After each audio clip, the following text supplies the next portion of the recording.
जम्मू कश्मीर के रियासी में हुए आतंकी हमले के बाद अब क्या पाकिस्तान खौफ में है? क्या पाकिस्तान को अब पीओके में जवाबी कार्रवाई का जो डर है वो सताने लगा है? क्या पाकिस्तान को लगने लगा है कि प्रधानमंत्री नरेंद्र मोदी घर में घुसकर बदला लेंगे? फिर से पाकिस्तान में पीओके के पूर्व पीएम फारूक हैदर ने सोशल मीडिया में पोस्ट कर पीओके में भारत की ओर से जवाबी कार्रवाई का अंदेशा जताया और तैयार रहने के लिए कहा। इसी बीच रियासी हमले का पीओके और आईएसआई कनेक्शन भी सामने आया। सवाल है कि आतंकियों को पालने वाले पाकिस्तान के 4 टुकड़े करने का अब यह वक्त आ गया है। इसी मुद्दे पर बात करेंगे, लेकिन पहले रिपोर्ट आपके सामने।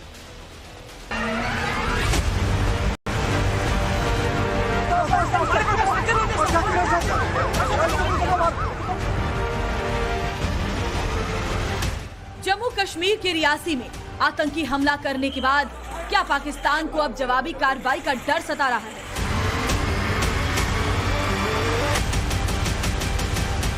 क्या पीओके में एक बार फिर सर्जिकल या एयर स्ट्राइक के डर से पाकिस्तान खौफ में है? क्या अब पाकिस्तान को लगने लग गया है कि मोदी सरकार रियासी में हुए आतंकी हमले का बदला लेने को तैयार है और किसी भी वक्त एक्शन हो सकता है? ये सवाल इसलिए क्योंकि पाकिस्तान अधिकृत कश्मीर यानी पीओके के पूर्व प्रधानमंत्री ने खौफ से भरा एक पोस्ट सोशल मीडिया में शेयर किया है।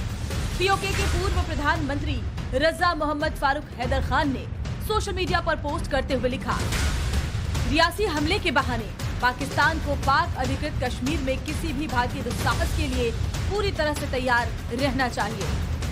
फारूक हैदर का ये पोस्ट बता रहा है कि पाकिस्तान के दिलो दिमाग में एक बार फिर सर्जिकल स्ट्राइक और एयर स्ट्राइक की तस्वीरें ताजा हो गई हैं। पाकिस्तान ये भी जानता है कि भारत में मोदी सरकार ऐसे हमलों का जवाब घर में घुसकर देती है। रियासी अटैक के बाद खुद प्रधानमंत्री ने कड़े एक्शन की बात भी कही है। इस बीच रियासी हमले को लेकर बड़ा खुलासा हुआ है। रियासी हमले का एसआई और पीओके कनेक्शन सामने आया है। जांच एजेंसीज के हवाले से मिली खबर के मुताबिक रियासी हमले की साजिश 3 मई को पीओके के खाईगल गांव में रची गई थी। तब सोपोर में मारे गए 2 आतंकियों अब्दुल बहाब और सैफुल्लाह को लेकर 300 से 400 जिहादी इकट्ठा हुए थे। उस जलसे में हिंदुस्तान के खिलाफ जल्द बड़ी वारदात को अंजाम देने की बात कही गई थी। मारे गए आतंकी अब्दुल बहाब के वारिसी खत पढ़कर युवाओं को भारत के खिलाफ जिहाद के लिए आह्वान किया गया और ये सभा आईएसआई के इशारे पर बुलाई गई थी। इस सभा में जैश ए मोहम्मद और लश्कर तैयबा के अलावा जेकेएलएफ से जुड़े चेहरे भी मौजूद थे। खबर यह भी है कि आईएसआई युवाओं का ब्रेन वॉश कर जम्मू कश्मीर में होने वाले विधानसभा चुनाव को भी प्रभावित कर सकता है। पाकिस्तान ऐसी कोई हरकत करे उससे पहले उसे सबक सिखाना जरूरी है। ऐसे में सवाल उठ रहे हैं कि पाकिस्तान के 4 टुकड़े करने का वक्त आ गया है। क्या पाकिस्तान से पीओके को अलग करने का यही सही वक्त है? क्या नरेंद्र मोदी की सरकार इस पर जल्द एक्शन लेगी? ब्यूरो रिपोर्ट, टाइम्स नाउ, नव भारत।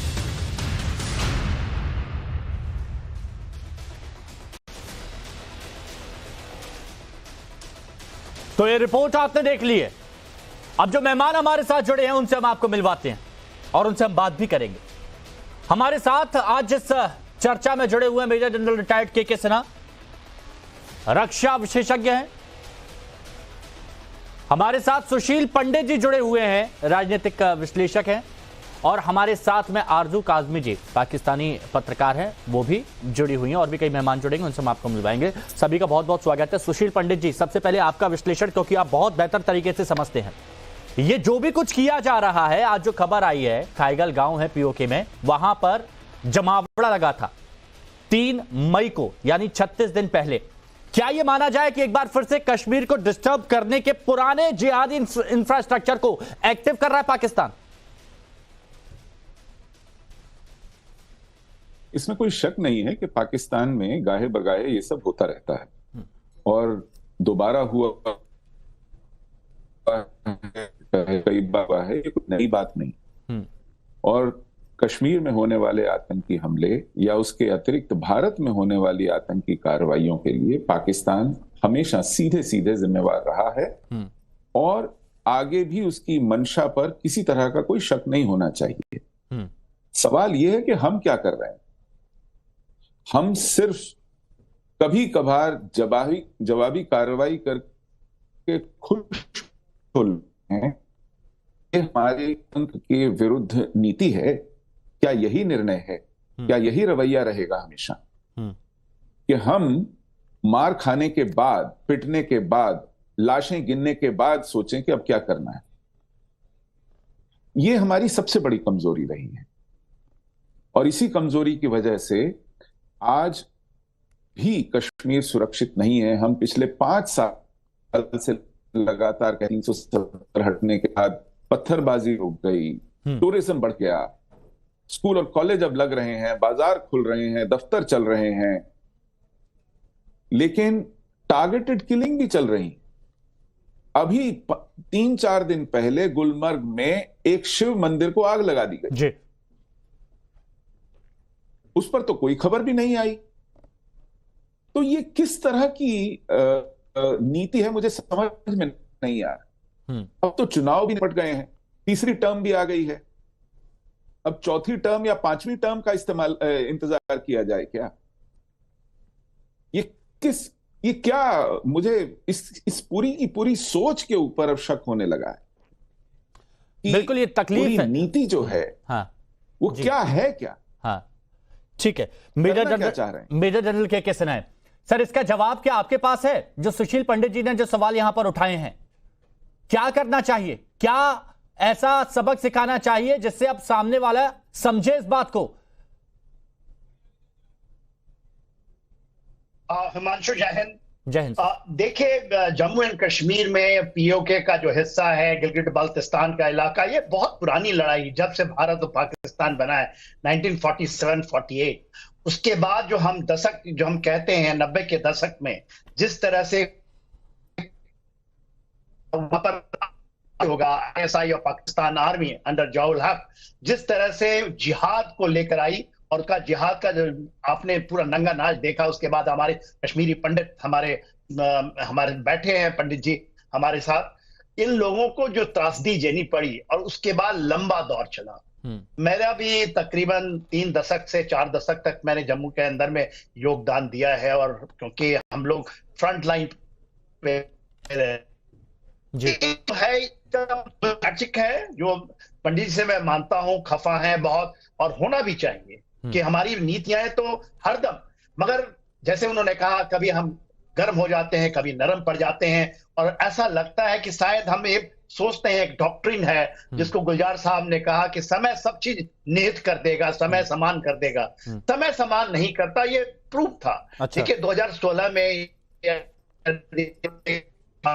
पठानकोट सर्जिकल स्ट्राइक हुई, तो उसके बाद भी एक लंबे दौर तक 2019 तक, तकरीबन पुलवामा के पहले, बहुत अच्छी एक आप सिक्योरिटी सिचुएशंस की तरफ हम चल रहे थे। और जब पुलवामा हुआ तो फिर आपको बालाकोट हम लोगों ने किया, और आप उसका नतीजा देखिए कि आज 370 भी हट गया 35 से। और वहां पर एक जो पैरामीटर्स देखते हैं मानसू, वो पैरामीटर्स यही बताता है कि क्योंकि वो पूरा स्टैटिस्टिक है कि अभी क्या है, अभी है पाकिस्तान, क्योंकि वो उसकी जो अंदरूनी हालत थी तो खराब थी, आप देख ही रहे थे। इमरान साहब ने जो चलाया था, उसके बाद जिस तरह से उनकी फाइनेंशियल स्थिति थी, उसमें जो टास्क उन्होंने अपना ये बताया, जो फाइनेंशियल एक्सेस टास्क फोर्स, सब सहूलियत मिलने के बाद, और ये देखिए 2022 की फरवरी में हमारे और उनके बीच में एक सीज फायर का दौर, ठीक है, अभी बॉर्डर के ऊपर आसपास फायरिंग नहीं होती है। जो पंडित जी कह रहे हैं उनकी बात पे ध्यान देखिए, ये हम अभी तो वहां से आवाज आ रही है ना, आज के दिन में पीओके से आवाज आ रही है, हिमांशु, गिलगिट बाल्टिस्तान से आवाज आ रही है, और ऐसा लगता है कि जो आपने शुरू किया था कि इनके 4-5 टुकड़े होंगे तो होंगे ही, उसके रिट्रीब्यूशन करने का समय आएगा। ठीक है, अब हमारे साथ इतना तगड़ा होना चाहिए।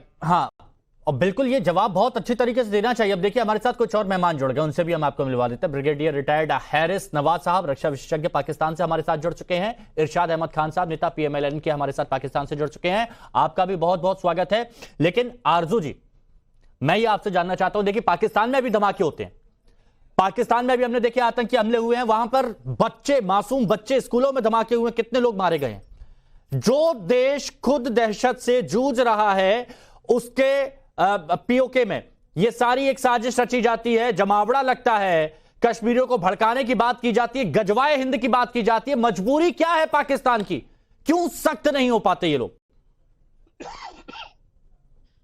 देखिए, मैं आपके इस डिबेट से पहले मैं आपकी एक बुलेटिन देख रही थी, आप खुद भी थे उस न्यूज़ बुलेटिन में, और आप यही बता रहे थे कि आपके यहाँ कश्मीर के कुछ लीडर्स हैं जो, या कुछ लोग हैं जो ये कह रहे हैं कि ये जो अटैक हुआ है इसमें पाकिस्तान का हाथ नहीं है। जी। ये आप ही अपने टीवी पे बता रहे थे, हम लोगों का स्टेटमेंट। तो जब तक आप ठीक से इन्वेस्टिगेशन ना कर लें, आप किसी के ऊपर इस तरह से नाम नहीं लगा सकते। मैं बिल्कुल नहीं कह रही कि पाकिस्तान की तरफ से इस किस्म की बातें नहीं हुई हैं, होती रही हैं पहले, और जो ग्रुप्स थे या हैं उनके ऊपर डेफिनेटली पाकिस्तान भी काम कर रहा है, क्योंकि वो हमारे लिए भी नुकसानदेह है। उनको पहले जाहिर है कि पाकिस्तान ने ही उनको बनाया, चाहे वो लश्कर हो या जो भी हो, वो यहाँ पे जो ग्रुप्स हैं उनके ऊपर कार्रवाई हो रही है, क्योंकि FATF का भी हमें प्रॉब्लम है, सब तरफ से प्रेशर है, तो उसके ऊपर काम किया जा रहा है। लेकिन अगर मैं ये कहूंगी नहीं पाकिस्तान भेज रहा है या स्टेट जो है वो स्पॉन्सर कर रही है, तो ऐसा अब नहीं है। हो सकता है पहले हुआ हो, लेकिन अब इस वक्त नहीं है, क्योंकि पाकिस्तान खुद इस वक्त मुश्किल में है। और ये कई लोग ऐसे होंगे जो नहीं चाहेंगे कि हिंदुस्तान पाकिस्तान के बीच में बातचीत हो या ट्रेड दोबारा खुले, वो भी इस किस्म की हरकत कर सकते हैं। नहीं तो आरजू जी, मेरा यही प्रॉपर इन्वेस्टिगेशन हो, मैं यही जानना चाह रहा था कि तो पीओके में अगर ऐसा जमावड़ा लगता है और वहां पर गजवाए हिंद की बात की जाती है, कश्मीरियों को भड़काने की बात की जाती है, तो ये भी तो गलत है ना, इस पर भी तो रोक लगाई जा सकती है। देखिए, गलत तो गलत है। वहां पे जो हमारी साइड के कश्मीर पे जो कुछ हो रहा था, वो गजवाए हिंद की बात नहीं की जा रही थी। वहां पर तो वो महंगाई के खिलाफ प्रोटेस्ट कर रहे थे, जो उनको चीजें नहीं मिल रही, या 3 मई को जो कार्यक्रम हुआ है खाईगल में, आरजू जी 3 मई को जो कार्यक्रम हुआ है पीओके के खाईगल गांव में, उसकी ऑडियो में आपको सुनवा दूंगा। वहां पर गजवाए हिंद की बात की जा रही है,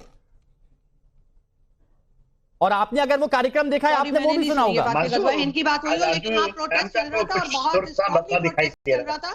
पाकिस्तान एजेंसीज और आर्मी के खिलाफ भी वो लोग प्रोटेस्ट कर रहे थे, और उनका यही कहना था कि उनके राइट्स नहीं दिए जा रहे। ये प्रोटेस्ट बिल्कुल हुआ है और सारी दुनिया ने देखा है, उससे इनकार नहीं किया जा रहा। इसमें गजवाए हिंद कहां से आ गया? सिन्हा साहब बताइए, गजवाए हिंद कहां से आ गया?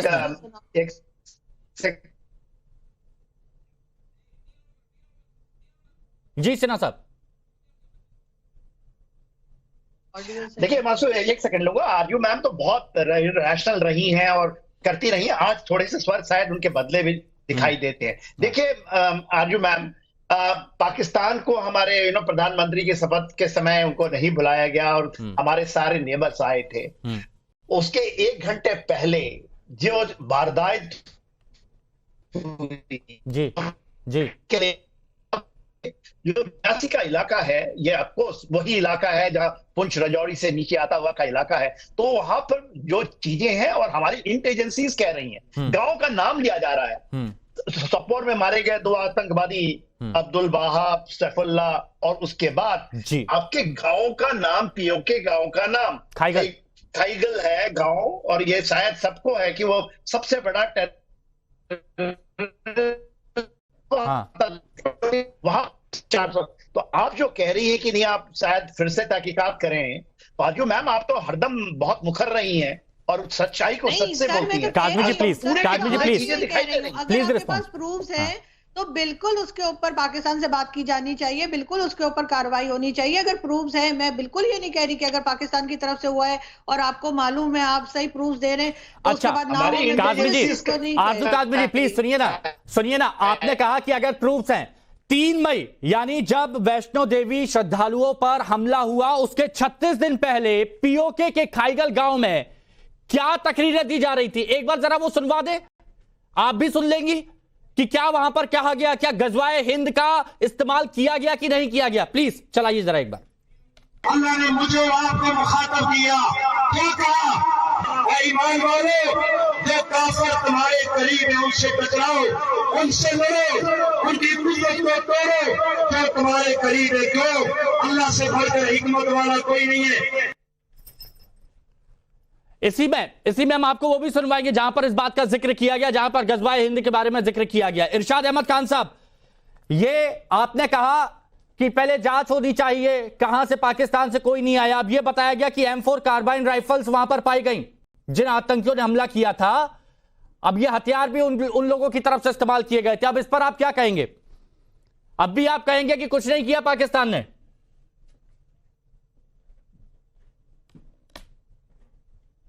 चलिए, लगता है उन तक मेरी आवाज नहीं पहुंच रही है। मैं यही सवाल यहां पर पूछ लेता हूं ब्रिगेडियर साहब जो हमारे साथ में जुड़े हुए हैं, ब्रिगेडियर हैरिस नवाज साहब। ब्रिगेडियर साहब, क्यों पीओके में इस तरह की हरकतें होती हैं और पाकिस्तान कुछ नहीं कर पाता?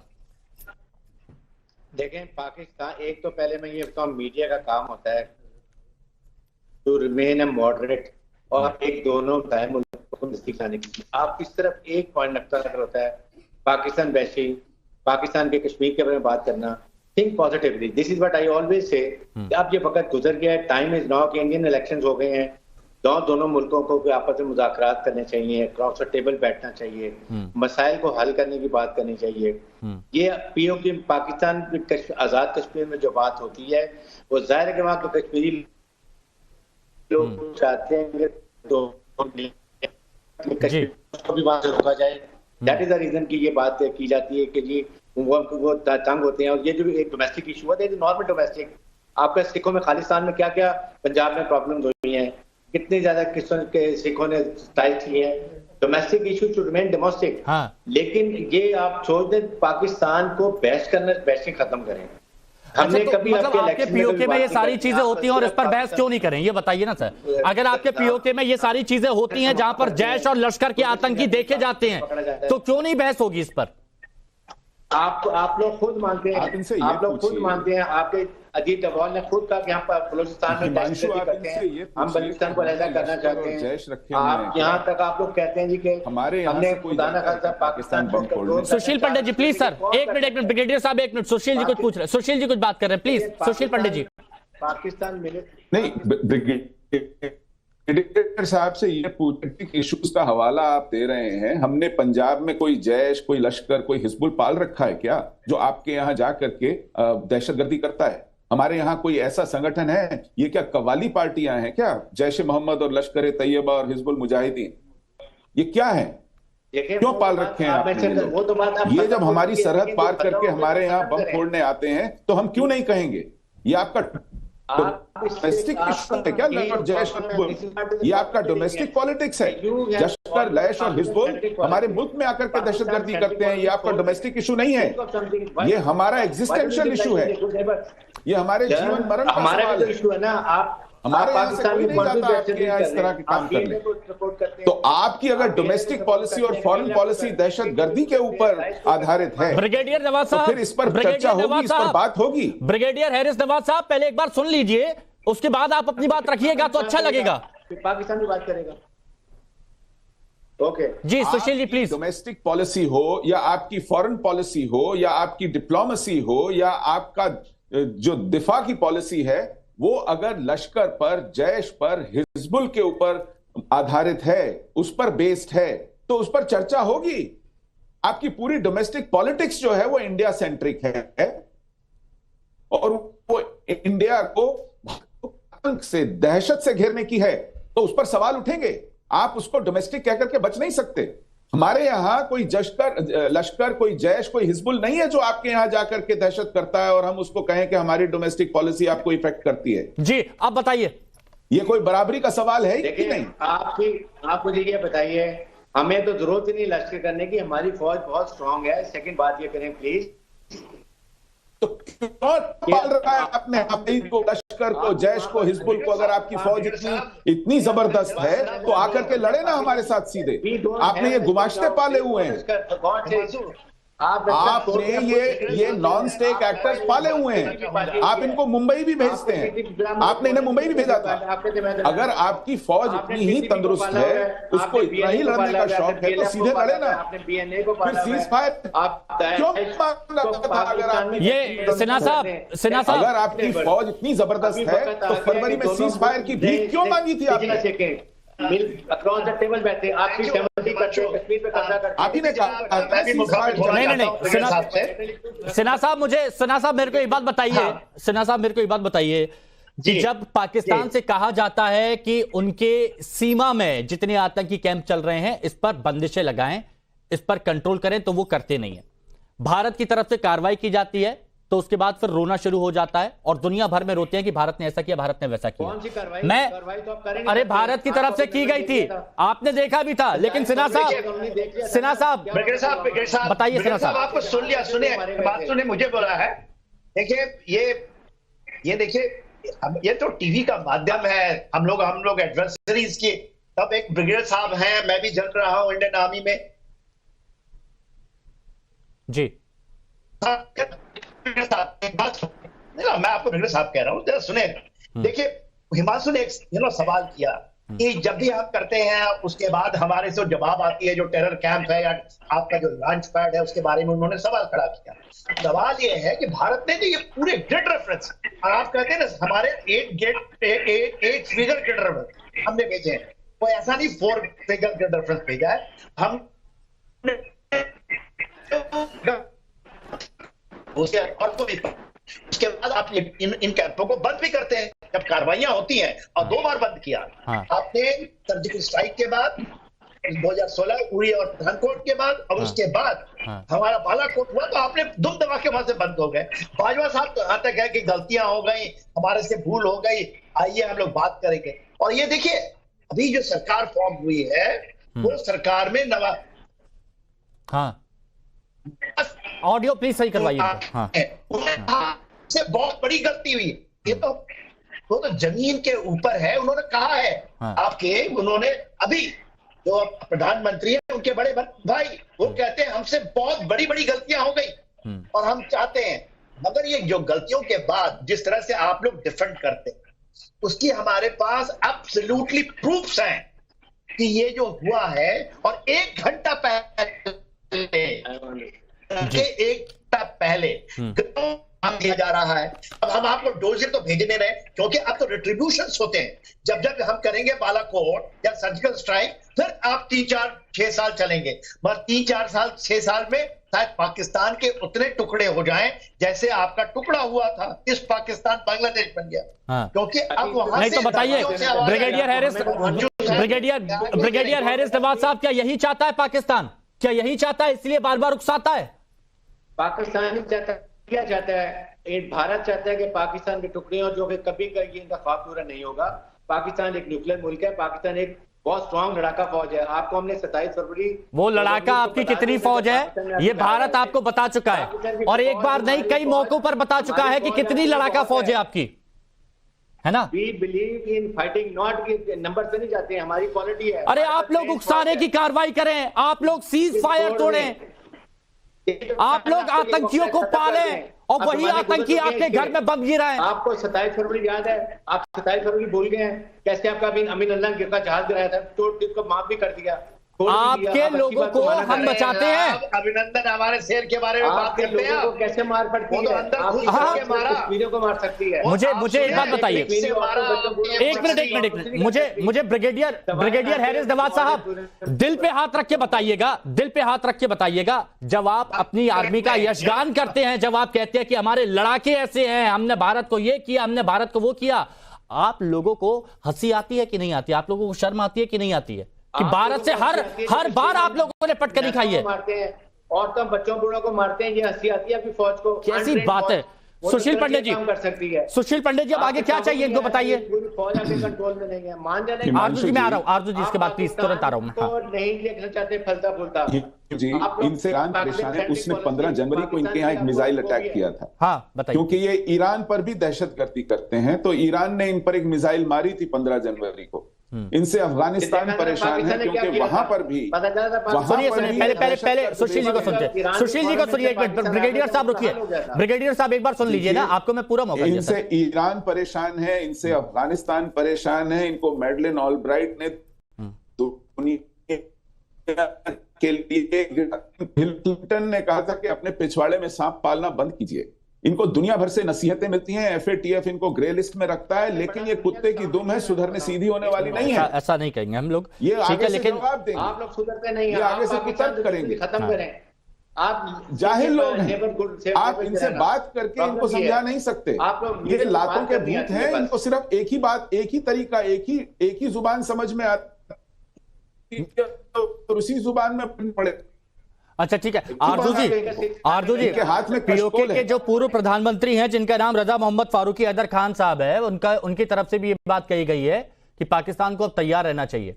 भारत की तरफ से पीओके में कुछ भी किया जा सकता है बड़ा, उसके लिए पहले से तैयार रहना चाहिए। तो ये डर है या फिर वो कबूल कर रहे हैं कि पाकिस्तान की तरफ से गलती हुई और जो पहले गलती हुई उसका खामियाजा जैसे पाकिस्तान ने भुगता एक बार फिर से भुगतना पड़ सकता है? ये वही डर है क्या? आरजू, आपका नाम आरजू नहीं है रवाज साहब, प्लीज थोड़ा सा वक्त दीजिए। आरजू काजमी जी से मैं ये सवाल पूछ रहा हूं, प्लीज। देखिए, जिस तरह के रिलेशंस रहे हैं या अभी तक हैं हिंदुस्तान पाकिस्तान के, तो ये डर तो दोनों कंट्रीज में हर वक्त ही रहता है कि कहीं ऐसा ना हो कि भारत कोई अटैक कर दे या कहीं ऐसा ना हो कि पाकिस्तान की तरफ से कुछ हो जाए। तो ये खतरा तो हर वक्त ही हमारे सर के ऊपर रहता है। और इसी तरीके से शायद उन्होंने आजाद कश्मीर या आप लोग जो पीओके कहते हैं वहां के प्राइम मिनिस्टर ने ये स्टेटमेंट दिया होगा। तो डेफिनेटली यहाँ पर जो कश्मीर में इस वक्त प्रॉब्लम चल रही है उसको देखते हुए भी जो है वो इस किस्म की स्टेटमेंट आ सकती है। लेकिन मैं फिर वही कहूंगी कि नई गवर्नमेंट आई है आपकी और उसके बाद जो है दोनों कंट्रीज को आपस में बात करनी चाहिए। और ये जो इशू हुआ है बहुत अफसोसनाक है और जिन लोगों ने भी अटैक किया है जिसमें छोटे से बच्चे को भी मारा गया है, कई लोगों की जाने गई है, आप तो बखूबी जानती है ना, तो साफ कहती हूँ बुज़दिल लोग हैं ये, बर्बर है। मैं कायर भी नहीं कहता हूं, मैं कहता हूं बर्बर हैं वो, बर्बर हैं वो, बर्बरतापूर्ण काम करते हैं। आरजू जी, और आपने कहा बातचीत, मैं आप ही से जानना चाहता हूं क्योंकि आपने भी देखा है कि जब भारत ने भी हाथ बढ़ाया, बातचीत की कोशिश की, उस बातचीत के बाद क्या हुआ? कब बढ़ाया आप मुझे बता दें, आपने उस बातचीत के बाद क्या हुआ? अरे अटल जी ने बढ़ाया था, उसके बाद क्या कर दिया था आपने, आपको याद है? जब भारत ने मार मार के भगाया था आपको, उसको 25 साल हो गए आगे चले। अटल बिहारी वाजपेयी जी ने जब दोस्ती का हाथ बढ़ाया उसके बाद आप लोगों ने क्या किया? नवाज साहब की क्या पॉलिसी है? नवाज साहब क्या किया बताइए? दुश्मनी क्या पॉलिसी है? सुशील, अभी पॉलिसी चेंज करें। कश्मीर पे कब्जा आपने की है, कश्मीर पर, अरे कश्मीर हमारा था, कश्मीर हमारा था और हमारा है, ये बात आप भी जानते हैं। कश्मीर हमारा था है, आप भी जानते हैं और कह भी दिया गया है। देखिए, हमारी तो 5 लोकसभा सीटें वहां के लिए आरक्षित कर दी गई है, विधानसभा सीटें भी आरक्षित कर दी गई है। बहुत जल्दी भारतीय झंडा अभी भी लहरा रहा है पीओके में भारतीय झंडा अभी भी लहराता है और फिर शान से लहराएगा, आप देखिएगा। सुशील पंडित जी, सुशील पंडित जी प्लीज, नहीं सुशील पंडित जी प्लीज। देखिए, आरजू काजमी जी के लिए बहुत रिस्पेक्ट है मेरे मन में, खुलकर अपनी बात रखती है, लेकिन फिर से बातचीत की बात वो कर रही है। बातचीत क्या पाकिस्तान समझेगा? मुझे बताइए। पड़ेगी ना सर, नहीं मैं कह रहा हूँ मैडम, मैं कितनी एयर स्ट्राइक्स कर ली, कुछ निकला क्या? कोई रिजल्ट आरजू जी मैं मान रहा हूँ, लेकिन वही मैं, देखिए सुशील जी बेहतर बता सकते हैं, सुशील जी बता सकते हैं। सुशील जी क्या बातचीत से मानेंगे ये? एयर स्ट्राइक भी हो गई, हमने वॉर। हिमांशु जी, मैं आरजू जी वही कह रहा हूँ, सर्जिकल स्ट्राइक हो गई, एयर स्ट्राइक हो गई, नहीं माने तो अब तो टुकड़े ही बचे हैं। अभी बांग्लादेश अलग हुआ तो उसके बाद न जाने अभी क्या होगा। सुशील जी बताइए। लेकिन ये जरूर है कि अब डायलॉग पर इसका जवाब क्या है? ब्रिगेडियर साहब की याददाश्त थोड़ी कमजोर है। हाँ, याद इनको याद कराइए, याद दिलाइए प्लीज। सिर्फ सुशील पंडित जी, सिर्फ सुशील पंडित जी बोलिए। ब्रिगेडियर साहब की याददाश्त कमजोर है, कारगिल को 5 साल हो गए आगे बढ़िए। इनसे कहिए कि खुद नरेंद्र मोदी लाहौर गए थे नवाज शरीफ के यहाँ, बिन बुलाए चले गए थे और उसके 1 हफ्ते के अंदर नगद भुगतान किया था इन्होंने पठानकोट पर अटैक करके। इन्हें अगर कारगिल भूल गया हो तो मैं पठानकोट याद दिला देता हूं। नगद भुगतान किया था 1 हफ्ते के अंदर। तो इनकी पीठ में छुरा घोंपने की बातचीत से मानने, ये लातों के भूत हैं, ये बातों से मानने वाले नहीं है। नहीं नहीं सर, ये तो आपने इनकी याददाश्त दुरुस्त कर दी सुशील पंडित जी। लेकिन आरजू जी का जो सवाल है, सिन्हा साहब क्या आपके पास उसका जवाब है कि सर्जिकल स्ट्राइक, एयर स्ट्राइक करके देख लिया, कुछ नहीं बदला, अब आगे क्या? बताइए सिन्हा साहब। आगे बातचीत करें। मेजर जनरल के सिन्हा, आपसे सवाल।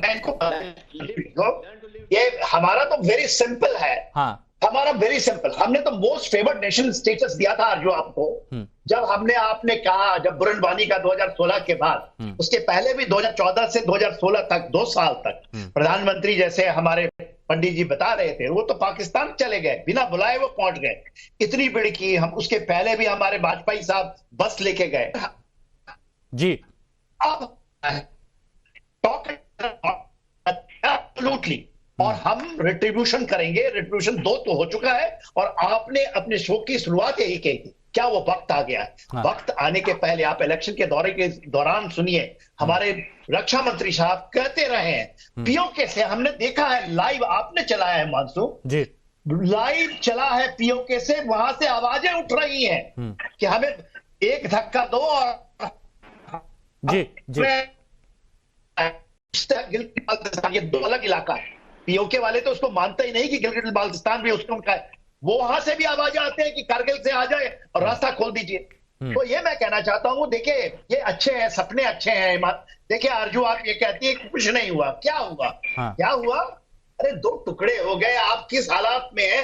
पूरे आपकी जो आर्थिक स्थिति है, जो आपका टेररिज्म का स्टेटस है, पूरी आपकी ये आप लोगों को सच्चाई हजम नहीं होती है? से निकल के गए। नहीं नवाज साहब आप लोगों को सच्चाई हजम नहीं होती है क्या? आपको पुलवामा में मार पड़ी थी ब्रिगेडियर नवाज साहब, पुलवामा की मार कैसी बात? सुनिए, आप लोगों को सच्चाई हजम नहीं होती है क्या? पुलवामा में क्या हुआ था? आप कटोरा लेके कहीं पर भी जाते हैं, आपको लतार लगाई जाती है। जब भी कहीं आतंक की बात होती है, दहशत गर्दों की बात होती है, पाकिस्तान का नाम सबसे ऊपर आता है।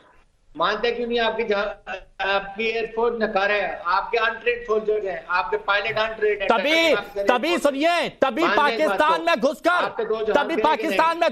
पटखनी देकर आते हैं, मार के आते हैं, सर्जिकल स्ट्राइक करके आते हैं। हेलीकॉप्टर खुद गिरा लिया। और सुनिए, आप जिनको बोल रहे हैं ना अनट्रेन्ड सोल्जर्स, कुछ जवानों ने पाकिस्तान की पूरी रेजिमेंट को कैसे मार के भगाया, ये आप जानते हैं। और इसीलिए हंसी आती है जब पाकिस्तान के लोग भी सुनते हैं ना आपकी ऐसी बड़ी बड़ी बातों को, तो उनको भी हंसी आती है। ये कौन सा इतिहास? नहीं, मेरे को ये बताइए सुशील पंडित जी,